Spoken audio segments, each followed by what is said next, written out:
Your pelvic floor is a very important group of muscles that we all have, men and women, by the way. This is not just a women issue.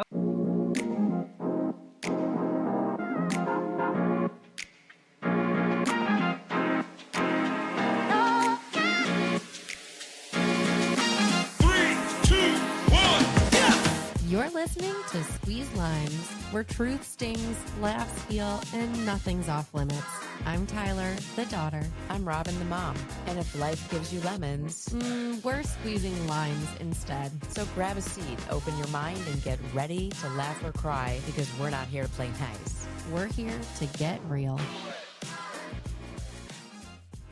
So today we're joined by the incredible Dr. Maggie Collins, a leading physical therapist and pelvic health specialist. Dr. Collins earned her doctorate in physical therapy from the University of St. Augustine in Miami, Florida, and quickly built a name for herself after returning to Chicago. She's known for her expertise in both orthopedic rehabilitation and women's pelvic health, helping women regain strength, confidence, and connection to their bodies. Her work bridges science and compassion, and we're so excited to have her here today. Thank you, Dr. Maggie Collins. I am very excited to be here. Thanks so much for bringing me on. It's awesome. Of Great. course. We're We so appreciate it. happy, to have you on. And I think that the things we're about to talk about are such big topics that I think a lot of people don't know about, sadly. So can you please share, what is the pelvic floor and what do you do and why is it important to see a doctor for Yeah. your pelvic floor health?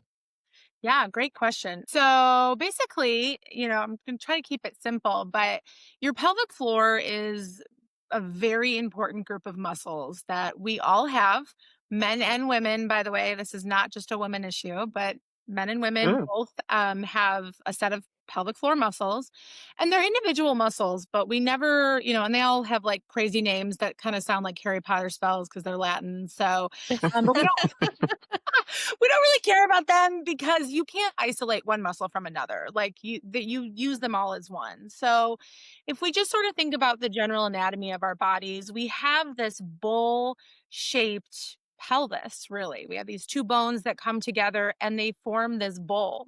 And our pelvic floor muscles are really the floor or the bottom of that bowl. And they're really important to everyday function as a human being. So in simple terms, the pelvic floor keeps everything in where we want it to be. Basically, yeah, basically it keeps urine where we want urine to be until we don't want it there anymore. It keeps stool where we want stool to be until we don't want it there anymore. And Hmm. keeps our pelvic organs where we want them to be always. They also assist in some sexual function as well. And so they play like a pivotal, vital role in everyday functions as humans. And so I think that sort of speaks to why we should care because Yeah. it has one. And when they're acting right and they're not dysfunctional and they're doing what their job is, they're fine. We forget about them. Most people don't even know they exist. But it's when they become dysfunctional that and your symptoms are really life-changing symptoms and they're very negative symptoms. I treat everything in the body, and I say, well, knee pain's really annoying and knee pain can be debilitating. I don't want to, say that knee pain isn't. But when your pelvic floor is dysfunctional and you can't keep urine in anymore and you're having leakage or you can't have, an intimate relationship with your partner because it's so painful, those are like big life quality issues that it's why I'm so passionate about the pelvic floor and why I love to treat it because it can be literally life changing for people, especially people who have been dealing with these issues for so long. So that's why I decided to treat it and I love it and I'm very, very passionate about it. So, Yeah, I think that's amazing, actually. I never knew that men had a pelvic floor. Why did I not think that? I yeah. obviously not very clear on men's anatomy for some reason, but they're not doing physical therapy, correct? Yeah, they can. Yeah. All right. Yeah. Excellent. So Okay, good to know. I sound like so ignorant. Okay. no, you're listen, like that's one I of just my didn't think that way. that's definitely a misconception for pelvic health is that it's only women that need it and men need it a lot as well. I think the issues that plague women are just more common, and I'm sure I'll get into this at some other point in this discussion, but we just our bodies go through a lot more than men, and we're way more complicated than men. Sorry, men, but we really are. Um, so Sorry, women. yeah, I know. We need more, honestly. But no, men have the exact same muscles we do, aside from one or two muscles that they have that ours are just a little bit different. But on the inside, our anatomy pretty much the same. So Okay, this is very interesting. What are the some common myths or misconceptions that you wish people would stop believing about pelvic health? yeah, so that's one of other them that than men men don't need having it it. as well.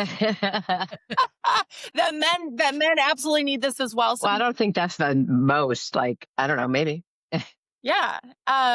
But I would say there's a ton. I mean, that is a really long list. I'll give you a couple that I really think are important. So any kind of leakage, urine leakage, fecal leakage, anything. None of it is considered normal. I don't care if you've had a baby. I don't care if you haven't had a baby. I don't care if you're 80. I don't care if you're 21. We never consider any leakage normal. So there is this very popular rhetoric of like, oh, well, you've had a baby. Of course you pee a little when you laugh.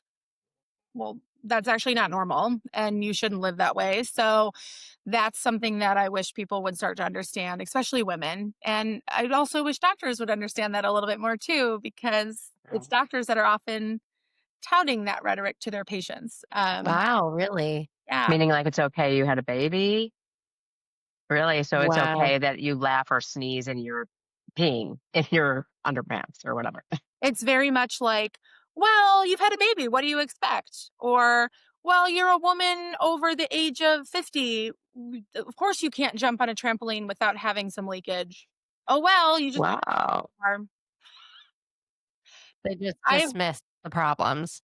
1000%. That dismissed Mm, as normal. And wow. I don't like to use the word normal because that's not normal behavior for the body. And it's typical. Yes. Is it common? Yes. But it doesn't mean it's normal. And it doesn't mean you shouldn't go get it treated or get help Yeah. for this symptom.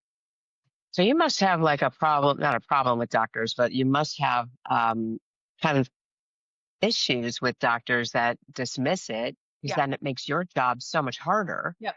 1000%. And I just think we're not where we should be with education for patients and what can be fixed and what can't be fixed. And um, really providing the appropriate resources. That's a definite issue in pelvic health. The amount of patients that I've had that have been telling me, oh, yeah, I've been telling my doctor about this symptom for 20 years and they just always dismissed it. And I never knew that something like pelvic therapy was even a thing, and that literally just drives me up the wall because they could have been treated so long ago. Are they not being educated then?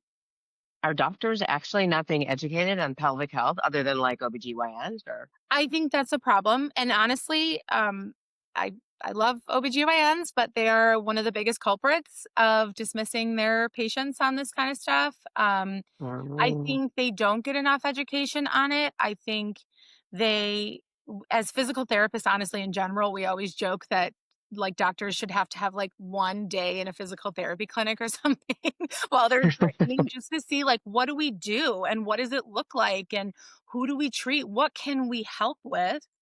Mm, And, there is a lot to learn in medical school and I get it. And there's limited time and limited years. But I think if you're a doctor, you should know your resources. I know my resources. When I can't fix a problem for a patient, I know where I can send them that might help with that. And I think that that's every doctor's, every clinician's responsibility Absolutely. I'm just so disappointed when that's not the case. It's really disappointing. Yeah. Yeah, and I feel like that's such a big issue just in the realm of being a woman, is that so many symptoms and issues and challenges we face are dismissed by doctors, Always. like men and women doctors. Oh, yeah. Oh, yeah. Yeah. Yeah. Yeah. Right. Oh, yeah. All that stuff that I said about the jumping and that was female doctors telling their patients that. That wasn't some ignorant guy Right. who doesn't know what it's like or blah, blah, blah. That was female doctors saying Wow. their patients. And I've had doctors say things to me, regardless of pelvic or not, that it's like, oh well, you're getting a little older, so you should expect this. And I'm like, no, no, I'm not gonna. I'm gonna fight that every inch of the way because I don't really believe that things are an age thing. There are obviously, but not what I'm bringing to them. It's just it is very dismissive, right. and it's not okay. No, it's a major issue in our medical system in general. And it's so complicated as to why that's part of an issue, but we don't have the research, we don't have the backing for a lot of things. And, you know, I wonder if like that you guys, as specialists can have conferences to mm, teach, like CEFs or whatever that they have to attend to really learn yeah. more about the pelvic floor if they're dismissing it as much as they're. I mean, that would be amazing. Yeah. That would be Well, amazing. go for it, Maggie. The problem is that doctors don't even know that we're doctors of our fields. Like there's so many practicing MDs out there who are like, "Oh, you guys have to get your doctorate now as physical therapists." And it's like, "Yeah, we do, and we actually have a lot of autonomy now and we know so much more than, our beginning career, what they used to do in the field." And there's, again, I don't want to like shit on MDs, but like there's an Right. ego there that they don't think that they need to learn anything from anyone else. And it's Mm. really refreshing when you meet a doctor who doesn't. I work with some doctors, like especially urogynecologists, in the practice that I'm in. They're amazing. They want to talk to us all the time about what we do. So I think it's happening, but just not at the speed that it should be. Yeah, it should. It's right. Absolutely. Wow. Yeah. Yeah. Yeah, that's so true. What is you said urogynecologist? Yeah. What So is that's that? another thing. Most people don't even know they exist, which is really No upsetting. clue. I didn't know they existed. I did not know that was a specialty in medicine until I became a pelvic therapist. I was like, a who? But basically, a urogynecologist is a specific urologist for women, for females. So you have your urologists who people always think about with men, like with prostate issues and blah, blah, blah. But women have specific set of issues. And so it's like basically a very specialized gynecologist that deals with bladder things most often. Yeah. Wow, that's Interesting. amazing. Like, I'm Mhm. so Yeah. glad that we have all of these outlets to solve problems. We just need to expose everyone to these resources so they can have it, which is why you're here. So thank you. Yeah. One step at a time. Right, Right. right. Exactly. Exactly. Are there any other misconceptions you wanted to touch on? Yeah, a ton. So many, it's ridiculous. But I would say one thing is intercourse should never be painful for women. If it is painful, something is going on and you need to address the problem. So intercourse should never be painful. That's one misconception that I hear all the time. Oh, I just thought that was normal. I thought everybody felt that way. No. Yeah, constantly Okay. I hear that. Oh, it's always been Wow, that way. It's always been painful. I just thought everyone, heard that's so Oh wow, sad. that's so sad. That's so this, sad. yeah. No. So that's one. Um, I like this for my patients, my pregnant patients. A C-section does not save your pelvic floor.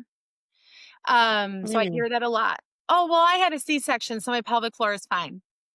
No, no. no, it's not. Right. No. Yeah. Taylor, Wow. you got a C-section, correct? I did. I had a C-section and it is No. definitely not. I mean, all of the weight of the baby sits on your pelvic floor and it has to Yes. like loosen no matter what when you carry a baby. Yes. Not Of if you course. deliver vaginally or C-section. It doesn't matter.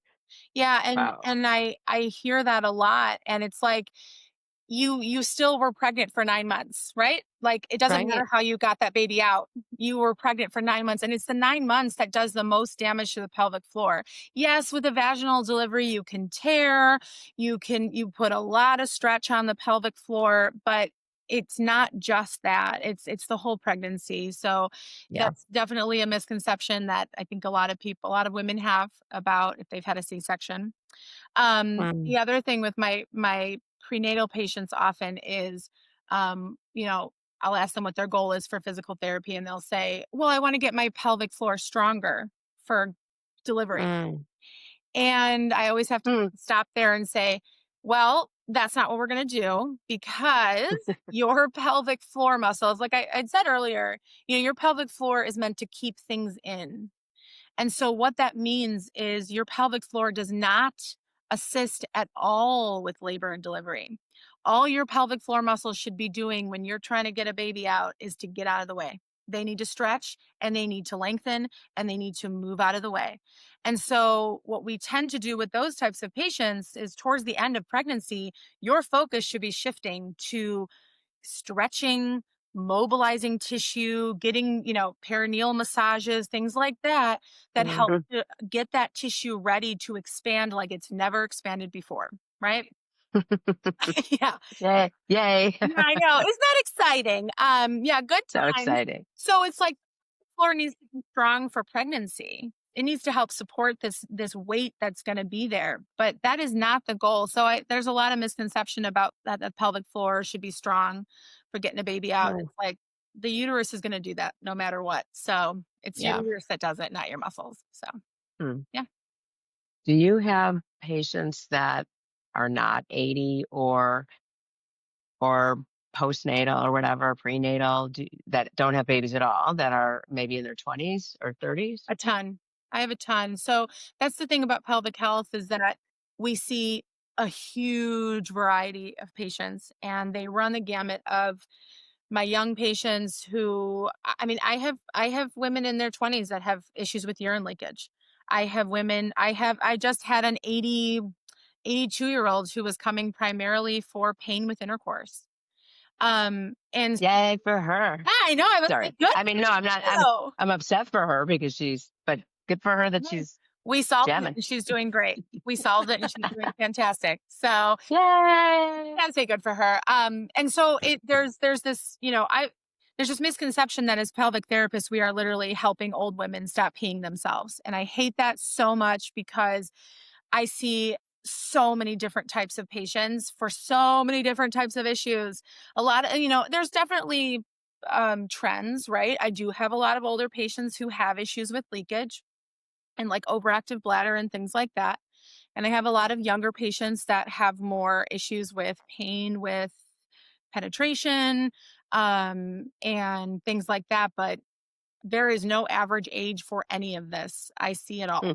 I see it all. Wow. Yeah. So that's amazing. So it really just sounds like everyone or anyone that is experiencing any kind of issue in the pelvic floor region should go to a pelvic floor therapist and get the help that they need. Yeah. For Yeah. sure. For Yeah. sure. We help like the list of things that we see is nuts. I think people are really surprised when they see the list of diagnoses. So anything from urinary incontinence, fecal incontinence, constipation, pain with urination, pain with intercourse, frequency of urination, and not emptying your bladder fully. Like the list is endless. So, you know Mhm. how I deal with people's emotions Mhm. and feelings, and does that come into play in your field? A ton. Yeah. Because it all goes into the body, right? I mean, Yeah. people have to release it from the body, I Mhm. believe. So is that what's happening? Because I could see that happening in your pelvic floor. Yeah, 1,000%. So that's a misconception too that, if you're having issues with pelvic floor, like let's say, you're having issues with urine leakage, for example. Okay. People always assume it's because you have weakness in your muscles, that you're just weak. That is, I would say it's at least 50-50 that it's either weakness or it's too much tension in your muscles. And it's really muscles are actually very complicated how they work. Tightness and weakness often go hand in hand. And in the pelvic floor, we see that big time. And when we're holding too much tension in our muscles, they cannot function properly. And so that can lead to a lot of issues that we sometimes mistake for weakness. And it's often tension. And so, how does that relate to emotional issues or past trauma, current trauma, stress? Of endless issues. And in the world we live in today, we are all dealing with so much stress and chronic low grade stress. And Mhm, mhm. I point to this study that I heard of once, and I don't know the details of the study as far as like who did it and when, but they did this study on a group of women where they set them up on these EMGs, so like muscle readers basically, and they hooked it up, and then they included the pelvic floor muscles. So they did like an internal pressure sensor basically, and they looked Wow. at other muscles. Yeah, it's interesting, research, but basically they then proceeded to show women threatening images. So things that we would perceive as threatening. So maybe like a masked intruder or like a violent situation or whatever, right? And they looked at these muscles and they saw what muscle group responded first. And most of the time, it was the pelvic floor that had action first over your Wow. muscle, over your leg muscles, your pelvic floor. And I think Mm. that illustrates how our pelvic floor responds to stress. I have a dog, and so I know dog behavior well. And when dogs are scared, what do? They tuck their tails, right? Mhm, mhm. What we're doing when we tense up our pelvic muscles. It's an Mm. evolutionary protection mechanism, right? And so when it Yeah. happens in like a fight or flight situation, that's normal, right? It should. But when you're in fight or flight every day of your life because of trauma or emotional stress or stress at work or your kids or whatever it is, your pelvic floor now becomes chronically tight, chronically Right. tense, and your muscles Yeah. are just like this all the time. And that can lead to a lot of problems. And so, people who have, with that all being said, can you imagine someone who has sexual trauma in their life? Oh my God. Yeah. Absolutely. And I've had clients that have had sexual trauma, and so I'm wondering if that is also a contributor. Yep. I would say would have to be, right? 1,000%. And you know, I've had patients disclose that kind of stuff to me before. I actually, you know what? That 82-year-old patient I was talking about earlier that she was coming for pain with intercourse. She's such a great example of this. She did not disclose anything to me during our initial, like, subjective information. But I did an exam on her, and as a pelvic therapist, we're trained to do an internal exam. So it's basically one finger, it's inserted into the vaginal canal, and we assess the muscles, the strength and the coordination and the tension in the muscles. And I go to do, and she gave consent. Everything was fine. She was very calm, seemed fine. And and as soon as I started the exam, she started crying. And I Mm. said, "Are you okay? Do you need me to stop?" All the things that I would normally do. And she said, "No, I've never had this response before." And I said, "Okay, has this ever happened with intercourse?" And she said, "No, I don't know why I'm crying." And I was like, "Oh, okay. Well, let's kind of talk about this a little bit." And she said, "Well, I am a survivor of incest by my father." And this woman was 82, right? And thought, she told me, she goes, "I did that work. I've done therapy for that so many years of my life." She was married, she has kids. Like, this is a recent problem for her in the about last 4 years since she got married again. And I did a little work. I did a little release of those muscles, which is something that we do in physical therapy. It's basically like a massage, a deep massage for other muscles, but for your pelvic floor. And the next week, I'm not kidding you, one visit, she comes back and she says, "I had no pain with intercourse." Wow. She was holding it. She was holding it. And weird, she wasn't holding it all these years, but then sh- the past 4 years, you said? Yeah, the past 4 years Yeah. and that's when she got married again. So, Oh, okay. and I, Because she didn't, yeah, and I, she was holding it. it's a combination of, I mean, I think you know this from your work, Robin, that like body does weird shit with trauma. And she might have been able to cope for a really long time because she had all this other stuff going on in her life, kids and raising a family. Who knows, right? And Yeah. she even made the comment that second time. She goes, my husband now is one of the first partners I've had in a really long time that I really feel like I can be vulnerable with and really trust him. And I bet that opened something up, and it Yeah. was deep, deep down. And Wow. That's incredible. yeah. So I think that's a great illustration of like, man, we're storing so much. It's insane. And it can Right. Right. whenever. Yeah. Well, I'm going to send everyone your way because if that's the case, then, the physical trauma from incest or rape or, being pressed upon and when you don't want to be, actually will carry with you as this woman has carried it with her whole life. Yeah. And I just feel for her, but I'm so happy for her all at the same time because she was able to open up to you. Hmm. So that's, it's really unbelievable to be a witness for somebody's work, right? Yeah. So I like that. Yeah.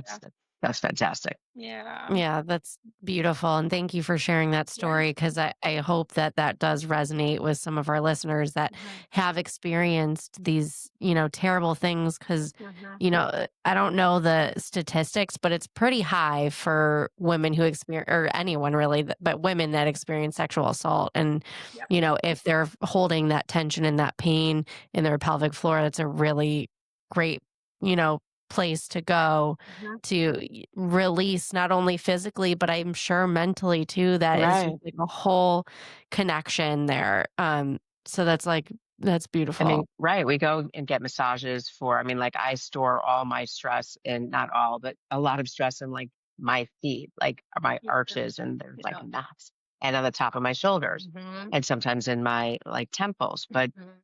But that's the last place I would think of, right? But it's the truth. I mean, I think every person should like take Mhm. a look at that. Yeah. This Yeah. is a wealth of information. Yeah. Yeah. And it definitely clearly makes sense. And, I think more people need to understand the connection between the mind and the body. And, being a yoga teacher and understanding how that works, movement and release really help all of it. Everything's connected in ways that you would have never clearly known. So Yeah, that's that's unbelievable. Yeah. The that's pro wonderful. the issue is, I'm sure, is, like, there's still so much shame and silence around our bodies, Mhm. right? So, I can't imagine people coming to you and being like, "Okay, here I am, spread eagle." Like, what?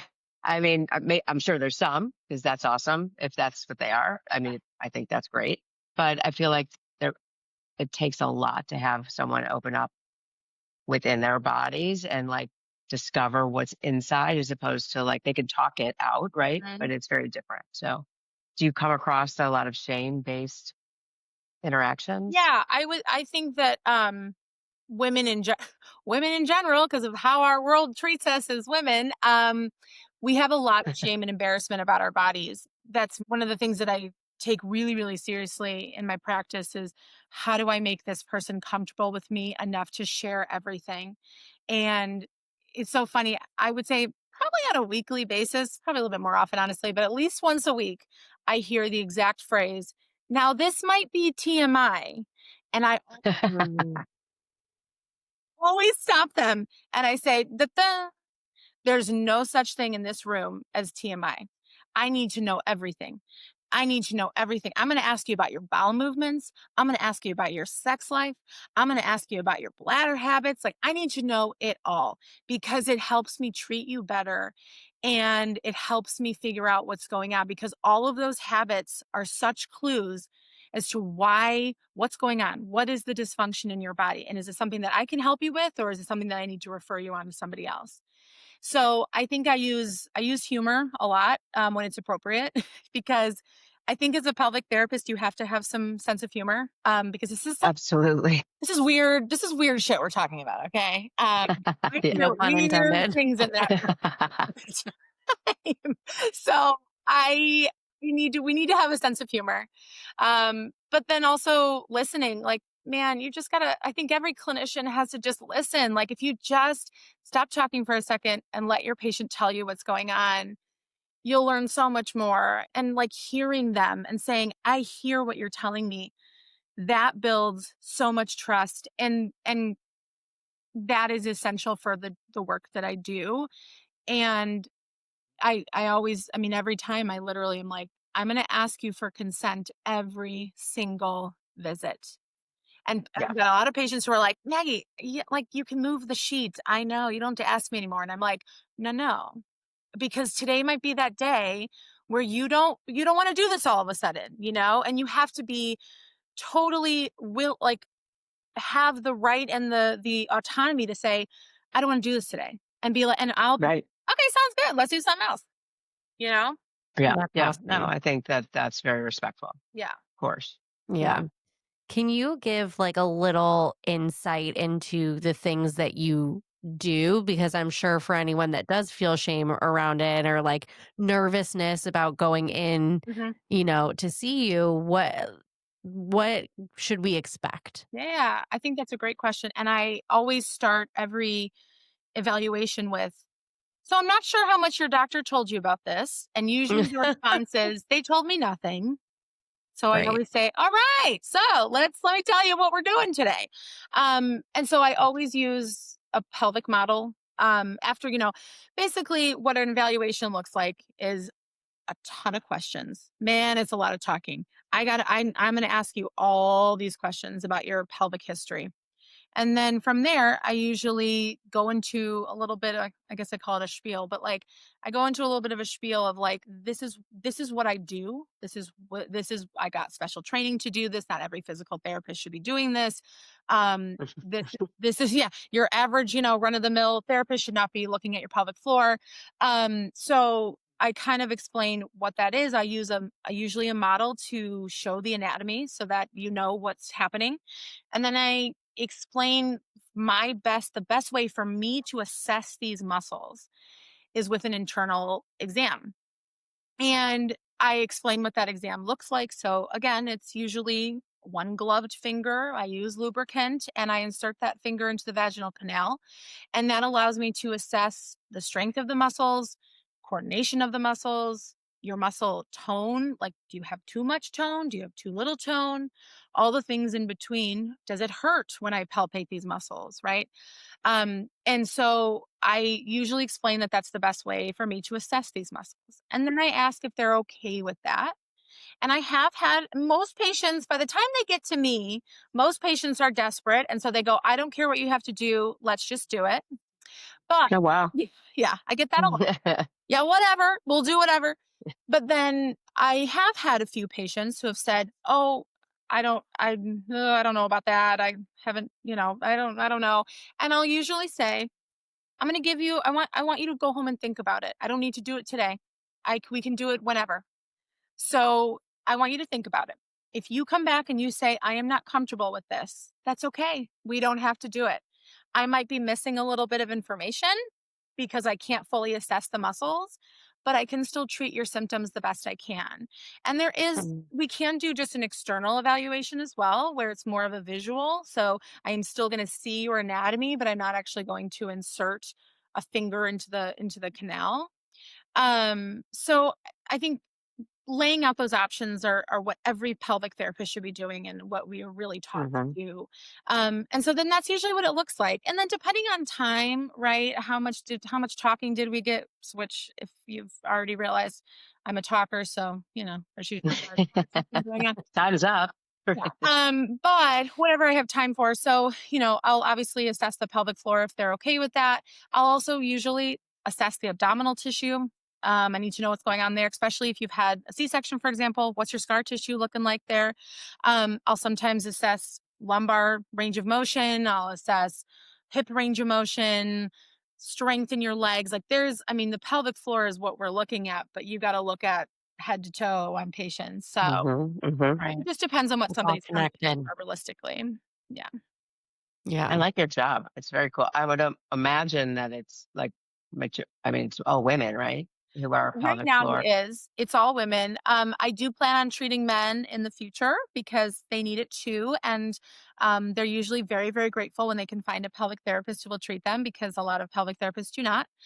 Because most of us are Mm, women and, that's our right is to do what we're comfortable with. But mm. I will be treating men eventually. I just don't do right now because I haven't taken that class yet. So, but I could technically Okay. if I wanted to. So, what are like a few things that our listeners can take away, now to support their pelvic floor? It's a great question. There are some simple things that everybody with a pelvic floor, so everyone, should be doing. Um, I think it's really important to understand norms. So, for example, what are bladder norms and where do you fall on that spectrum? Are your habits normal? So, I love this information. You're a normal bladder interval. That means from the time you wake up, you go pee. How long is it until you go pee again, right? And so normal bladder intervals should be 2 to 4 hours. So if you're going every 30 minutes, it's way too often. Way too Mhm. often. And I have patients who go every 20 minutes. Oh, wow. Yeah. Yeah. Yeah. And then I have I feel patients. like I'm the opposite. Like I sit in my chair and I have Me too. client after client after client, and right, so do you. And then once I like maybe get up and move around, I'm like, um, I gotta go. oh my God, it's been 5 or 6 hours. Like that's not okay. No, it's So way, then I'm way too long. running to that, like, and yeah, I'm peeing a river. And so that should never happen. I think that Right. that's also stress, right? Sure. It That can can be cause stress. stress to the pelvis Yep. It can be or to stress. the urinary. There's yeah, like, because if you let your bladder fill too much, your poor pelvic floor is like, I can't hold this anymore. So you're stressing, you're putting too much pressure on the pelvic floor. So knowing those Mm, norms, right? So monitoring your habits a little bit. Don't get obsessive about it because people do, but 2 to 4 hours. If you're going way too often, not good. You should probably talk to somebody about that. If you're not going all day, well, are you drinking enough water? What's happening here? There's a lot of things that could be happening with that. So it's just good to see on that spectrum where you're at. And is it a habit that you can start to change? And if you don't know how to change it, then you got to go to the doctor because especially to my younger women patients, if you are going every hour now, just wait till you get in menopause. Just wait till you get to 70. It's going to be even worse. So mhm, you've got to fix those habits now. And so knowing mhm. norms is very important. Knowing that a full bladder is about 8 seconds. So when you sit down and pee, and now you're gonna be Hmm. doing this every time you pee, by the way, because this is just how it goes. Yeah. You're gonna start counting, and I'm 1,000 to, is that really yeah, eight really. seconds? Okay. And if it's like 5 seconds, then you didn't have a full bladder. And if you had a strong urge with that, and you didn't have a full bladder, then your bladder's being a little dramatic, and that's something that you Mm. need to get a hold of. You don't want it to be dramatic. That goes into overactive bladder territory, right? And Mm, so those kinds of things you can start to look at a little bit. How often do I go? How often, like, how much am I going when I go? If I'm not going enough, can I change how much water I'm drinking? Like, there's little simple things that you can at least start to assess because the amount of people that come into my office that have no idea about their own habits, they're like, I don't know. I, d- I maybe go 10 times a day. I maybe go twice. I don't know. but you just don't think about it, No, right? you don't, I mean, as a norm, no. which I think on one hand is healthy, right? If your body is working correctly, there's a lot of things you shouldn't be focusing on because then you get hyper focused on things. That's not good. But you should have an idea of your habits. Where do you fall on that spectrum? Mm. And then things like do not push your pee out. For the love of God, do not push urine out when you are peeing. It should come out naturally, even if it takes too long. It doesn't matter. Don't push it out. And I know a ton of women are guilty of that habit. Women are like, we're on the move. We've got shit to do. We don't want to be in the bathroom any longer than we have to be. Your kid's knocking on the door, whatever. Don't push it out because you're putting a ton of pressure on your pelvic floor, and your pelvic floor is not meant to help get urine out. It's supposed to relax and get out of the way. Okay. Squatty potties, I am a huge fan. Get yourself a darn squatty potty. Oh my God. We love We them. have them. Our Uh-huh. whole family has them. Yeah, Always. they're the best. Literally. It's the best. You have to. Your pelvic floor will thank you. Your bowels will thank you. Everything will thank you. Like just get a darn squatty It's potty. the natural position, right? Yes. Yes. Yeah. And like it's just so much better for your pelvic floor. And I also am a big fan of bidets for health as well. A bidet. Yeah. Make yourself the best spa ever for that wonderful special time of going to the bathroom. Get yourself a squatty potty and get yourself a bidet, and Well, your partner will be thanking you so much for sure. That was my post-baby gift for my husband. It was a bidet. He's a It keeper. was the best. That's a good one. Yes, that's It's the perfect. best.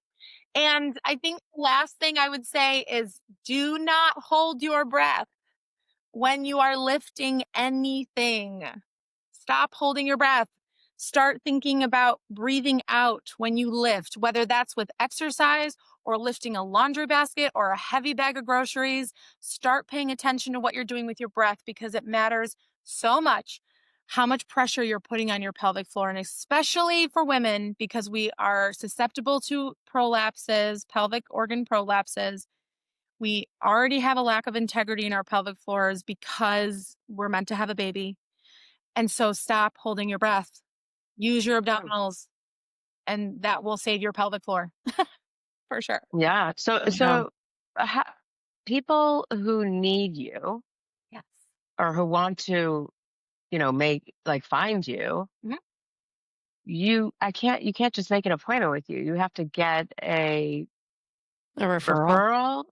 So physical therapy in general is pretty complicated because each state is different, right? So, and it does depend on your insurance. So most states in this lovely country of ours have direct Mm. access, which means technically you can go to a physical therapist without a referral from an MD. That's something we fought. Wow.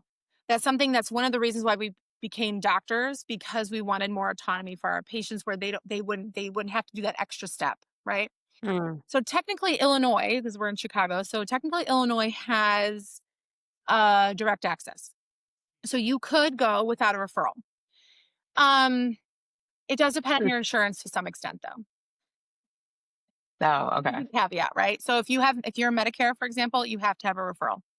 Doesn't matter what state you live in. You have to have a referral because it's a federal program. Mhm. If you certain insurances require pre-authorization, and so they're more likely to approve pre-authorization if you have a referral from a doctor. So I often say get a referral. Like, Mhm. and I will say most of the time, I've never come across a doctor who denied someone a referral to physical therapy because Well, but you have to advocate for yourself, right? You you just have have to to. say Yeah. I want to go to a pelvic floor. You don't even have to maybe explain No, why.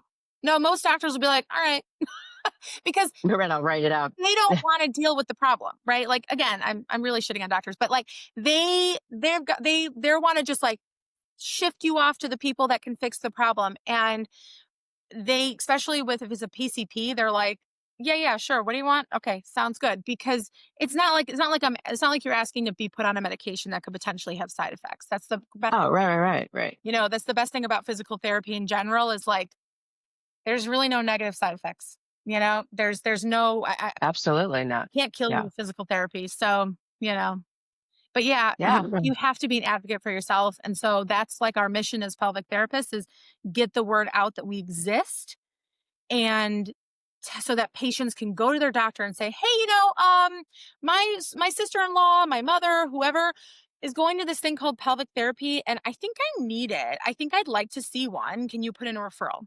On the show, we talk a lot about living your juiciest life.